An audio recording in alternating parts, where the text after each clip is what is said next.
அதுக்கப்புறம் இன்னைக்கு பார்த்தீங்கன்னா சட்டசபையில் அனல் திறக்கும் விவாதம் நடந்திருக்கு. அது என்ன பார்த்தீங்கன்னா கரூர் பிரச்சனை.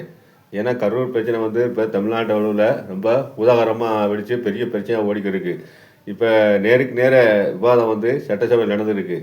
இப்போ சட்டசபை வந்து முதல்வர் ஸ்டாலின் அவர்கள் தெரிக்க விட்டுருக்காங்க தான் சொல்லணும். ஏன்னா அவர் உண்மையை வந்து முதல் முறையாக பொதுவெளியில் இதுவரைக்கும் எந்த பத்திரிகைகளுக்குமே பேட்டி கொடுக்கல, யாரை பற்றியும் குறை சொல்லலை. ஆனால் இன்றைக்கி பார்த்தீங்கன்னா உண்மையை வந்து விலாவாரியாக சொல்லியிருக்காரு. அந்த அதாவது எப்படின்னா சுப்ரீம் கோர்ட் என்னென்ன கேள்வி கேட்டுச்சோ அதுக்கெல்லாம் வந்து ஒரு விளக்கம் கொடுத்துருக்காரு.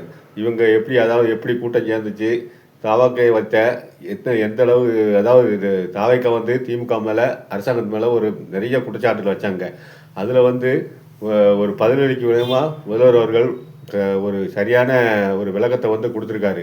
எப்படின்னா பார்த்தீங்கன்னா, அதாவது அவங்க கேட்ட இடம், அவங்க ஏன் கூட்டம் சேர்ந்துச்சு, எப்படி உயிரிழப்பு வந்தது, ரெண்டாவது போஸ்ட்மார்ட்டம் எப்படி இவ்வளோ பேருக்கு ஒரே நாளில் ஒரே நைட்டு 4 மணி நேரத்தில் முடிஞ்சது, எல்லாத்துக்குமே ஒரு சரியான விளக்கம் கொடுத்துருந்தான்னு தான் சொல்லணும். ஏன்னா அதுக்கு வந்து சரியான பதிலடி வந்து முதல்வர் அவர்கள் கொடுத்துருக்காங்க. ஏன்னா இன்றைக்கி பார்த்தீங்கன்னா அவர் இது வரைக்கும் பொதுவெளியில் எந்த இதுலேயுமே அவர் பத்திரிக்கை சொல்லாதனால இன்றைக்கி ஒரு ஒட்டுமொத்தமாக சட்டசபையை தெரிக்க விட்டுருக்கான்னு தான் சொல்லணும். ஏன்னா இப்போ எடப்பாடி எல்லாத்துக்குமே அவர் பேசும்போதே எல்லாரும் குறுக்க வந்தாங்க. ஆனால் அவர் வந்து சொல்லிட்டாரு, எல்லாத்துக்கும் சம வாய்ப்பளிக்கும் சொல்லிட்டாரு. அதே மாதிரி இப்போ எடப்பாடி அவர்களும் ஒரு பலவிதமான குற்றச்சாட்டு வச்சார். முழுக்க அவர் அது ஆளுங்கட்சி வந்து எப்பயுமே ஆளுங்கட்சி வந்து ஆளுங்கட்சிக்கு எதிர்பார்த்தா தான் இருக்கும் எதிர்கட்சி. அதே பாணியில் பார்த்தீங்கன்னா அந்த முழுக்க அரசாங்கம் தான் தப்பு பண்ணின்னு சொல்லி எடப்பாடி வந்து சொன்னார். ஆனால் வந்து ஸ்டாலின் அதுக்கு ஒவ்வொரு விளக்கமாக கொடுத்துக்கிட்டு இருந்தார். ஏன்னா இப்போ போகிற போக்கில் பார்த்தீங்கன்னா இப்போ தாவைக்கா பின்னாலே யாரெல்லாம் இருக்காங்கன்னு இப்போ எல்லாத்துக்குமே தெரிஞ்சு போச்சு. ஏன்னா முழுக்க தாவைக்காவுக்கு எடப்பாடி அவர்கள் ரொம்ப சப்போர்ட் பண்ணி தான் பேசுகிறாரு. அதுவும் இப்போ தேர்தல் நெருங்குற நேரத்தில் சொல்லவே தேவையில்லை. கண்டிப்பாக ஒட்டுமொத்தமாக தாவைக்காவே மாறிட்டார் எடப்பாடி அவர்கள். ஏன்னா இப்போ தாவைக்காக்காரங்களோட அந்தளவுக்கு திமுக மேலே குற்றம் செலுத்தலை. ஆனால் எடப்பாடி அவர்கள் வந்து ரொம்ப முழுக்க திமுக தான், ஸ்டாலின் தலைமையிலான திமுக அரசு தான் காரணம்னு சொல்லி குற்றம் சுமத்திருக்காரு. ஏன்னா நம்மளே பார்க்கோம்.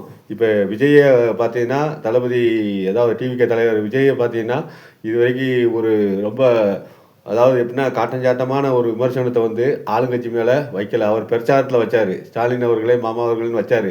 ஆனால் இந்த கரூர் சம்பவத்துக்கு முழுக்க திமுக வந்து காரணம், சதி வேலை நடந்திருக்குன்னு இது வரைக்கும் அவங்க வந்து தவைக்க தலைவர் வந்து குற்றம் வைக்கலை. ஆனால் எடப்பாடி அவர்கள் முழுக்க இப்படி குற்றம் வச்சுக்காரு. அங்கே சந்தேகம் இருக்குது, இங்கே சந்தேகம் இருக்குதுன்னு ஒரு குற்றத்தை வச்சுருக்காரு. கடைசியில் பார்த்தீங்கன்னா இப்போ சட்டசபையில் அவங்களுக்கு ஒரு சரியான பதில் கொடுக்க முடியாமல் எடப்பாடி அவர்கள் வெளிநடப்பு செஞ்சிட்டாங்க. அதிமுககாரங்க பூரா வெளிநடப்பு செஞ்சிட்டாங்க. இது முழுக்க இது டிவிகேக்கு வந்து பெரிய ஆதரவான ஒரு நிலைப்பாட்டை எடுத்த மாதிரி இருக்குது.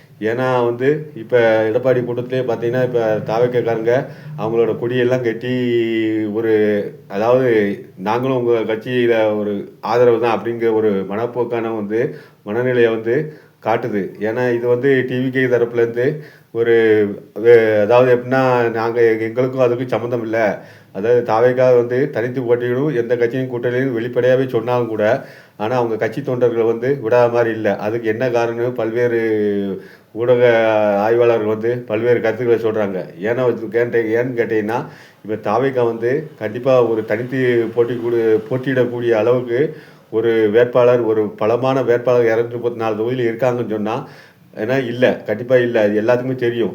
அதனால என்ன செய்கிறாங்க, தாவைக்கா நிர்வாகிகள் கூட என்ன செய்யிருக்காங்க, நம்ம ஏதாவது ஒரு கட்சியோட கூட்டணி சேர்ந்து நம்ம கண்டிப்பாக என்ன தான் நமக்கு ஒரு கட்சிக்கு பலம், திமுகவை தோற்கடிக்க முடியும் அப்படிங்கிற ஒரு மனநிலைமையில் வந்து தாவைக்காரங்க இருக்காங்க. ஆனால் இப்போ டிவிகே தலைமை வந்து என்ன நினைக்கணும், இது வரைக்கும் வெளிப்படையாக சொல்லியிருக்காங்க, இது மாதிரி எந்த கட்சியும் கூட்டணி இல்லை, டிவிகே வந்து தனித்து தான் போட்டின்னு. ஆனால் நிர்வாகிகளோட மனசை வந்து வேறு மாதிரி இருக்குது.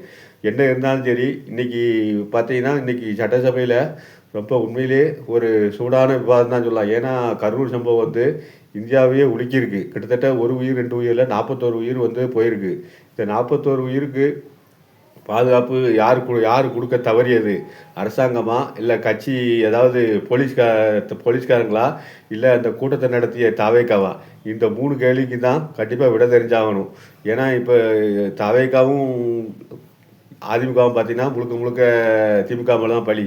ஆனால் திமுக தரப்புலேருந்து என்ன வரைக்கும் கூட்டம் நடத்துறது விதம் சரியில்லை. அதாவது எப்படின்னா அவங்க அதாவது போலீஸ் எவ்வளவோ சொல்லியும் வந்து தாவேகா டிவிக்கு வந்து நிர்வாகிகள் வந்து கேட்கல. கூட்டம் அந்த கூட்டம் நடக்கிற இடத்துக்கு முன்னாடியே நின்று பேசிட்டு போயிருந்தா கண்டிப்பாக இந்த இந்த மரணங்களை வந்து தவிர்த்திருக்கலாம். 2வது விஜய் அவர்கள் குறித்த நேரத்துக்கு வந்திருந்தா கூட இந்த இதை வந்து தவிர்த்துக்கலாம். ஏன்னா 12 மணிக்கு வரேன்னு சொல்லிட்டு 7 மணிக்கு வந்திருக்காரு. 7 மணினா இப்போ ஒரு முக்கியமான பாயிண்ட் வந்து அதான். 7 மணி நேரம் தாமதம் வந்திருக்காரு கட்சி தலைவர் வந்து. ஏன்னா அதாவது ஒரு கட்சி தலைவர் வந்து 12 மணிக்கு மீட்டிங்னா 1 மணி நேரம் 2 மணி நேரம் லேட்டாக வந்தால் கண்டிப்பாக தாங்கலாம். ஏன்னா 12 மணிக்கு வர்றவர் 7 மணிக்கு வந்திருக்காரு. அப்போ காலையில இருந்தேவும் மக்கள் வந்து வர ஆரம்பிச்சிட்டாங்க. அப்போ காலையில் 9 மணிக்கு வந்தவங்க 7, 8 மணி வரைக்கும் ஒரு தண்ணியில் குடி தண்ணி இல்லாமல், சாப்பாடு இல்லாமல், ஒரு இயற்கை உபாதைகளை கழிக்கக்கூட இடம் இல்லாமல் இருக்கும் பொழுது கண்டிப்பாக அது ஒரு பெரிய அவஸ்தையாக தான் இருக்கும். அதனால தான் வந்து உயிரிழப்பு அதிகமாகிடுச்சு. உயிரிழப்பு அதிகமாகிடுச்சு. முழு காரணம் அதான்.